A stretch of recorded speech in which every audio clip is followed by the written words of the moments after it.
ஓம் ஸ்ரீராம், ஜெய் ஸ்ரீராம். நம்ம பாபாவுடைய மேக்கல்ஸ் தான் பார்த்துட்ருக்கோம். அதில் இன்றைக்கி வந்து பார்த்திங்க அப்படின்னா இன்றைக்கி பார்த்திங்க அப்படின்னா தாஸ்குனவின் பிரியாகை குளியல் அப்படின்னு சொல்கிறாங்க. பிரியாகை அப்படிங்கிறது பார்த்திங்கன்னா மகாராஷ்டிரத்துலேருந்து தான் இருக்குது. அது வந்து என்னென்னா இந்துக்களாக பிறந்த எல்லாமே இப்போ நம்ம வந்துட்டு நமக்கு வந்து கங்கையை சொல்கிறாங்க இல்லையா நம்ம தமிழ்நாட்டுக்குள்ள.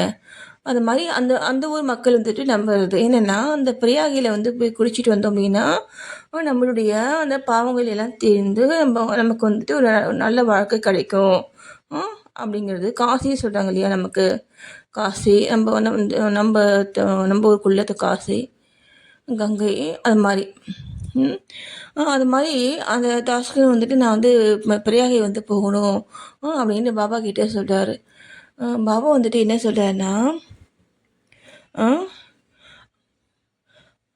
அவ்வளவு தூரம் போக வேண்டிய அவசியமில்லை, நமது பிரியாகை இங்கேயே இருக்கிறது, என்னை நம்பு அப்படின்னு சொல்கிறாரு. புரியுதுங்களா? இதுதான் பாபாங்கிறது. சரிங்களா? நான் ஃபஸ்ட்டே சொல்லிக்கிறேன், இந்த எந்த கடவுளாக நம்ம வந்து வணங்குறோமோ அந்த கடவுளாக பாபா நமக்கு வந்து காட்சி தருவார் அந்த பக்தர்களுக்கு. அதே மாதிரி பார்த்திங்கன்னா பாபாவுடைய அந்த உதி சொல்கிறாங்க இல்லையா, பாபா கோயிலில் தராங்க இல்லையா, இப்போ தராங்களாங்கிறது தெரியல. ஆனால் ஷீரடிக்கு போனீங்க அப்படின்னா அந்த அந்த உதி வந்து தருவாங்க. அந்த உதி வந்து பார்த்திங்க அப்படின்னா நம்ம மருந்தாக வந்து பயன்படுத்தலாம். அது எப்படி அப்படின்னா நமக்கு வந்து எந்த நோய் இருந்தாலுமே நம்ம அந்த உதியை கொஞ்சம் கையில் எடுத்து அதை வந்துட்டு பாபாவுடைய பாபா கொடுத்த மருந்தாக அதை நினச்சி அவங்க தண்ணீரே கலந்து சாப்பிடும்போது பார்த்திங்கன்னா அந்த நோய் வந்து சரியாகுது. இது வந்து சஸ்திரத்துலேயும் இருக்குது. இது பல பேர் வந்துட்டு கண்ட வந்துட்டு ஒரு உண்மை இது. சரிங்களா? அப்புறம் பார்த்தீங்கன்னா அந்த டாஸ்க்குன்னு வந்துட்டு ரொம்ப வந்துட்டு ஆச்சரியப்பட்டார். எப்படி வந்து போக வேண்டாம்னு சொல்கிறாரு, இங்கேயே இருக்குது சொல்லுவாங்களே, இருக்குதுன்னு சொல்கிறாரு, எங்கே இருக்குது அப்படின்னு அவர் நினைக்கிறாரு. அப்படின்னு நினச்சிட்டு அவர் வந்து பாபாவுடைய பாதத்தில் அவர் வந்து தலையை வச்சு வந்து வணங்குறாரு. அப்போது பார்த்தீங்கன்னா கங்கை யமுனை ஆறுகளின் புனித நீர் பாபாவின் 2 கட்டை விரல்களிலிருந்து சீராக வெளிப்பட்டது. புரியுதுங்களா? பாபாவுடைய 2 கட்டை விரல்களிலிருந்து சீராக எது வந்துச்சு? கங்கை யமுனை ஆறுகளினுடைய புனித நீர் வந்தது.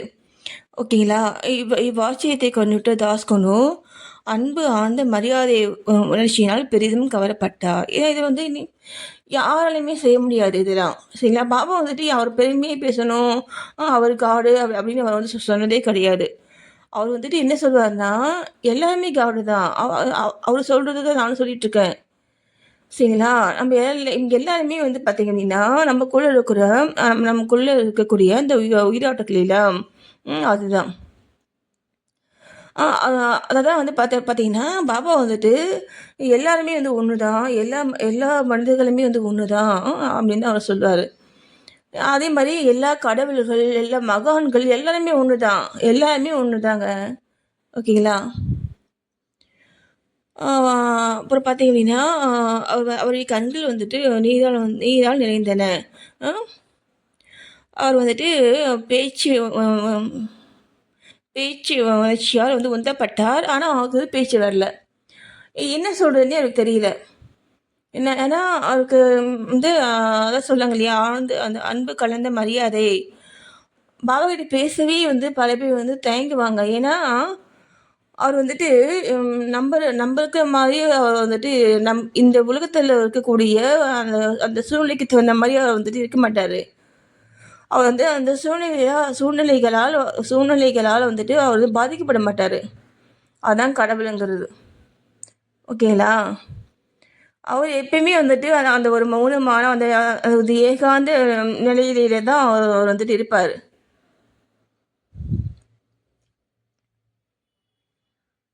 ஓகேங்களா? அப்புறம் பாருங்கள், அவருடைய பேச்சு பாபாவின் புகழையும் அவரின் லீலைகளையும் குறிப்பிடும் கவிதையாக பொங்கி வெளிப்பட்டது. ஓகேங்களா? அவர் தான் தாஸ்கோனு. நான் சொல்கிறேன் இல்லையா, தாஸ்கோனு அவர் தான் வந்து பார்த்தீங்கன்னா பாபாவுடைய புகழை வந்து பாட்டாக பாடினார், கவிதையாக பாடினார். நான் சொல்லியிருக்கேன் இல்லையா ஃபஸ்ட்டு. ஆ பாபா வந்து பாருங்க, அவருடைய பேச்சு பாபாவின் புகழையும் அவரின் லீலைகளையும் குறிப்பிடும் கவிதையாக பொங்கி வெளிப்பட்டது. ஓகேங்களா? நம்ம அவரை அவரை நினைத்து நம்ம வந்து ஒரு செயல் செய்கிறோம் அப்படின்னா அதை நமக்கு தெரியாமல் நம்மளே செய்வோம் நல்லா பெஸ்ட்டாக. சரிங்களா? நமக்கு தேவையானது பார்த்திங்கன்னா அது நம்பிக்கை. அவர் வந்து நம்ம கூட இருக்கார் அப்படிங்கிற நம்பிக்கை மட்டும் இருந்தால் போதும். அவர் நம்ம மூலமாக அவரை வந்துட்டு யாருங்கிறத காமிப்பார். ஓகேங்களா? நன்றி. ஓம் ஸ்ரீராம், ஜெய் ஸ்ரீராம். ஸ்ரீ சாயி பணிக, அனைவருக்கும் சாந்தி நிலவட்டும்.